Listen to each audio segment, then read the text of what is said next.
All right, we're back. Click this, Kevin Nash podcast. I'm Sean Oliver. We are going to cast Kliq the film. See who's worthy to play. Now, first of all, do you guys ever consider this? Do you ever think that this would be fictionalized ever? I actually there was a time, if anybody, they call it the Cincinnati Airport. It's actually Covington, Kentucky. But back in the day when you could actually, park the fucking car in front of the airport and walk in and wait on your buddies, I was the first one in, and I picked up the van. We used to get those Luminas. We used to call them the hose wagons. And so there's a long escalator that goes down to baggage claim from where the gates are. And it was so funny because I just waited, and it was, as the overhang was, and the person would come in to, I would guess, who it was. And it was like, of course, everybody had those black fucking Magnums on, those, combat boots. And, but the first one was Shawn Michaels. It was summertime, and he had on a pair of bib overalls with a wife beater underneath it with the Magnums. And then like the Scott, and it was just like, as they came down one at a time, I was just like, this was how I would open the movie. Everybody meeting up, introducing, and then going out and putting your bags in and starting the road trip.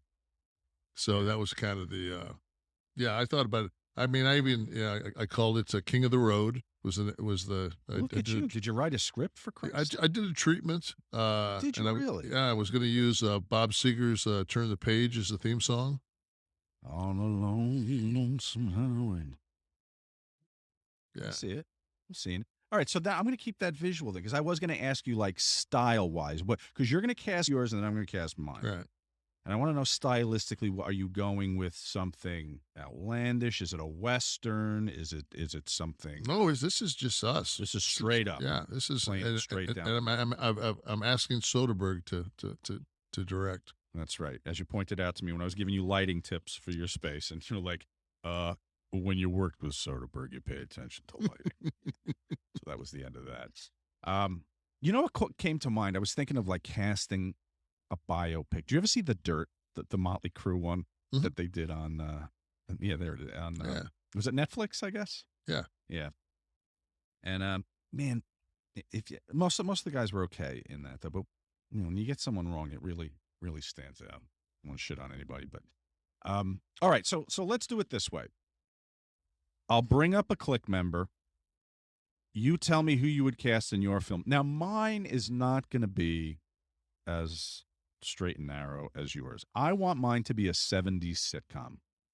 I want zaniness, because the stories you've told me lend themselves to a laugh track in a studio audience in a 60s or 70s or 80s sitcom. So mine are all going to be centered around, if I had to cast sitcom characters of all generations to play the Kliq. So just bear that in mind when fans compare our two lists.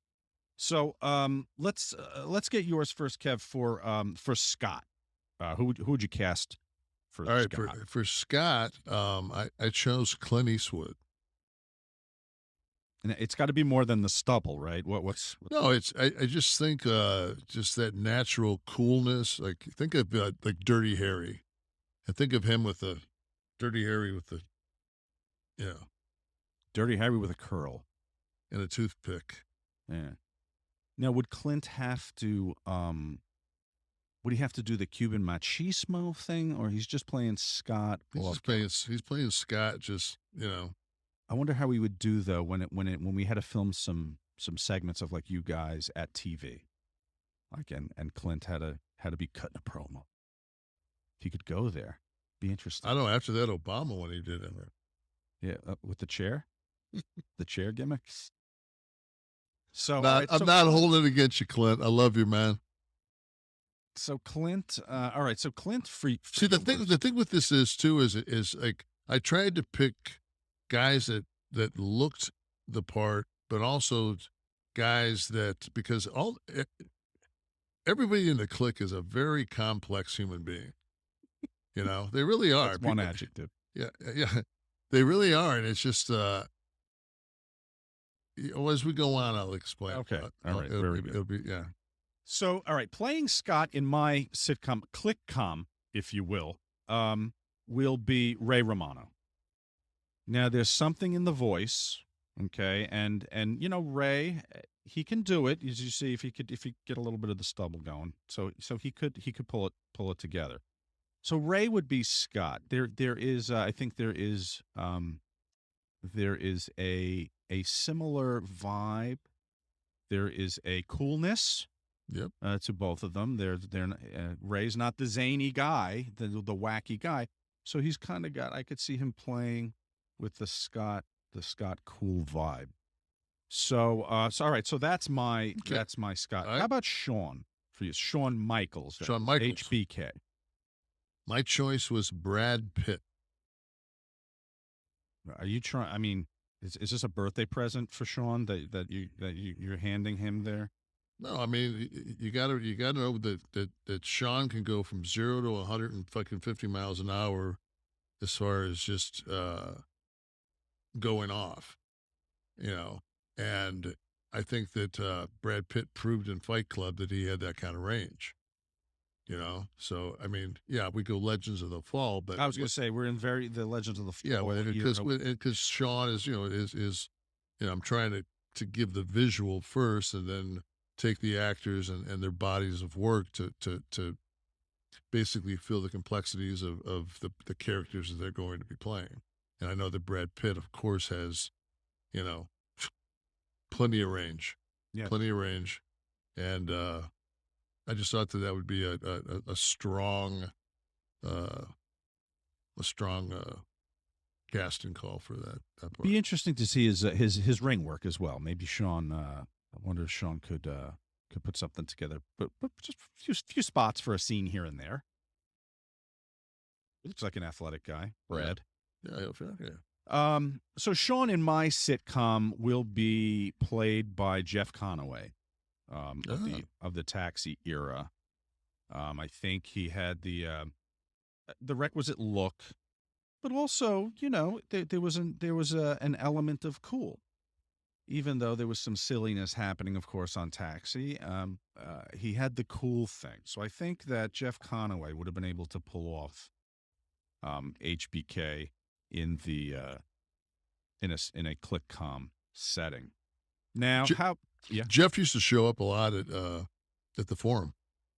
Oh, for shows, really? Yeah. Jeff was a wrestling fan. Yeah, it's always good, the really good souls. really good guy. Yeah, gone too soon. Yep. How about Kevin Nash? Who's playing Kevin Nash? I'm going to get heat for this, but I'm going with Helmsworth. Oh, look at you! Look at the Kevin Nash mark that I host a show with. Thor. Thor. Hey, fuck, man. Oh. It's my movie. Oh. It was between that and Brad Garrity. So, fuck it. Put that back up. It's not bad. It's not bad. Who else is going to pay it? Oh, look at this. Do I ask you the qualities of Thor that you see in Kevin Nash? Well, if Jim Cornette was fucking casted, if I can say Jim, he got the hair flip, right? He'd be like, Kev, you're right. So, I don't know. No, did you? What's the movie he's in right now? See, on top of it, Helmsworth is built a lot like I am. He's a upper body bigger guy, smaller legged guy, and when he doesn't, he has he's a leaner, but he's a big bone dude, but he's leaner. What's the one that's on right now on Netflix? Spider. Fuck. It'll pop up in the chat here in a minute, probably. Yeah, it's Steve or Dominic is furiously typing. Yeah, it's what's that? It's the one where he runs a prison, but it's called Spiderhead, isn't it? Spiderhead. Spiderhead. Yeah. And I thought, like he showed some kind of like I don't know I just thought that he could play me, especially when he danced. I said, yeah. I thought we were going for like the scent of the intellectual Kevin. So I thought maybe we get Costner or something like that. We got Thor. But in Extraction. All right, now in my sitcom, See, Kev, I always kind of saw you as the dad figure in the group. Maybe Fred McMurray. Maybe I was wrong with that. But John Amos, I thought would be a great Kevin Nash. Circa the Good Times era, and make no mistake about it, John Amos is a bad motherfucker. He was a Kansas City Chief, wasn't he? I didn't know he played ball. I think he for some reason. Yeah, no, he was a bad dude. But I like that. I think the fatherly figure. I think you could pull it all together. He was a great sitcom father figure. Now it brings us to XPac. What do you have for XPac? He was the hardest for me because played for the Chiefs. I'm getting. He did, yeah. I was correct. Good, good for you, Nash. You should have a podcast. Yeah, that's something I could use my my abilities. I picked Ed Norton for Pac. I get that. Yeah, I see that. Two movies where I thought like Ed Norton just was. One of them is I don't know what it's called, but it's Richard. He kills the priest and Gere ends up being his defender. Primal Fear, I want to say. Yes, and they sit there in the room and he goes, "Come on, man, you fuck, like you knew, right?" And like Gere's like, "Fuck," Gere turns it around and makes him fuck himself. In the not literally, but fuck himself in the last scene in the courtroom. But that along with I thought that Norton was great in the Hulk. Physicality wise, like I thought he was great. I thought that when he fought as Norton before he actually turned into the Hulk, I thought that he could do the physicality. And as far as Sean Waltman was a very deep, complex person that people just don't. And I just thought that would be on top of that. Like, tell me, I'm not going to get funding if I've got these guys attached to my film. That's huge. It's a good lineup. If you can't get the motherfucking shot, it doesn't matter who you cast. Walk these guys into a producer's office. I think you have it. Greenlit. My favorite Ed Norton story, I have to tell you, he had such balls for doing this. He was, this is years ago. He did a film with De Niro and Brando. I don't know what it was called. Heist. Okay, they were safe crackers or something, right? Talk about fucking hitting a home run as a young actor, right? You're between Brando and De Niro. I believe that might have been Brando's last film. It probably was because it was after anything I remember him doing. But so he was on one of the talk shows, Ed Norton, and like Letterman or something. They asked him, they're like, amazing. Like, what was it like being on set with two legends? And Norton goes, I'll tell you exactly what it was like because I thought it was going to be what you're thinking too. He said, I had a scene where we're sitting in a booth in a bar and I'm in the middle and Brando's on this side and De Niro's on this side. And we do their close-ups and then we do the turnaround and it's my close-up. So I turn to Brando, we're doing my close-up and he begins eating breadsticks during Ed Norton's close-up and he's covered in crumbs. They're falling out of his mouth as he's talking. And this is what he's giving Ed Norton for his close-up. He turns to De Niro in his close-up still. De Niro is asleep, head down like this. So he throws his line out and he's waiting. And Bob picks his head up. Bob, like I know. De Niro picks his head up and goes, "So I sleeping?" He said that's what it was like working with De Niro and Brando. I'm surprised they actually fucking sat in there and gave him an eye line for the turnaround. Yeah, fuck. I'm just that's pretty hot. No, but you know what? Those two would. I think those two would. Yeah. XPac for me, I went with Hervé Villachez because I'm looking at the just kind of the landscape, and I just feel like there should be a differentiation in stature, and if fucking Sean Waltman's like 6'1". Listen, he had to sit on a pillow next to me on my show. Sean's not. I mean, people. If you're not getting it from that one. I did put another picture in, which might make it a little more clear. All right. Okay, Hervé's eyebrows are gone. So I thought that one would be You got me with the laugh track. where it is. Laugh track was what was needed. That So we're down to Hunter. Did you do events? I did events. I didn't do events. I didn't do events because it was like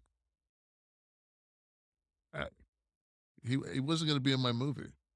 Yeah, but I just because he was so involved with you guys, I thought he'd have to have this scene. See, for me, it was like if I was going to do events in my life, I'd have to do Eric too. I'd have to cast Eric. That's true too, Eric. I didn't do an Eric. Yeah, but, I would. And it's just.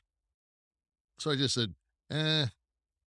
So I did Sam McMurray, who was of course the boss on Friends. Mhm. Was Chandler's boss. So I thought he could pull off a good sitcom boss. That's a good Vince. To be Vince. Give me your Hunter. Who was Hunter? I went with this was a hard one also because I wanted somebody to look like him, but I also wanted somebody to have some to be a hell of an actor, and I went with Sean Bean. Yeah, I get that. Yeah, that works. That works. I couldn't get a sitcom Triple H. So I think what I'm going to do is, fans, why don't you? Well, we want you to send yours anyway. I want you to put hashtag Kliq cast. All right, Kliq cast, KLIQ cast. Send us your casting. We want to see who you guys would have cast as the Kliq, and we'll read them next week in the opening segment. And give me a Hunter, guys. If you can also throw in a sitcom era Hunter, could be 70s sitcom, 80s, 90s sitcom. So give me the Score was that movie, not The Heist. It was The Score. Okay, The Score. Yeah, that was the. It's funny. My son, when we talked about what we're going to do for the next show, like he threw some ideas at me, and he actually thought we were going to do Vince, and so I know we won't have this handy, but my son thought that Norm Macdonald would be a fucking amazing Vince. So he's the patron saint of Kliq this, clearly.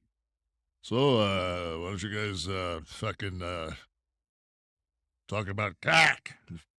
So who do I make this check out to? This $7.5 million. Who do I make this check out to? I ain't touching that. I know you're not. Well, I do have a couple of, because I have to sell the pilot. If I'm going into you have a heavy cast. You're going to sell that just on your cast. I, of course, have a band of wayward sitcom stars, so I'm going to need to pitch a couple of episodes here. So I think in the first episode, I'm going to pitch. Sean hides his girlfriend Tammy in a closet when her boyfriend's coming in the room. I'm picturing like a Friends type apartment situation, and Sean throws Tammy in the closet when her boyfriend. Now Hunter hides his girlfriend Stephanie in a closet when her father's coming in. So the two girls are locked in the closet there. Now the guys jump in the darkness to hide from XPac when he wakes up because he has no eyebrows and he's looking for who did it. So in the closet, it's dark and we've got all these guys. It gets a little frisky. They can't see. And because of the long hair, Hunter and Sean end up plowing each other while the girls sit bored on the side.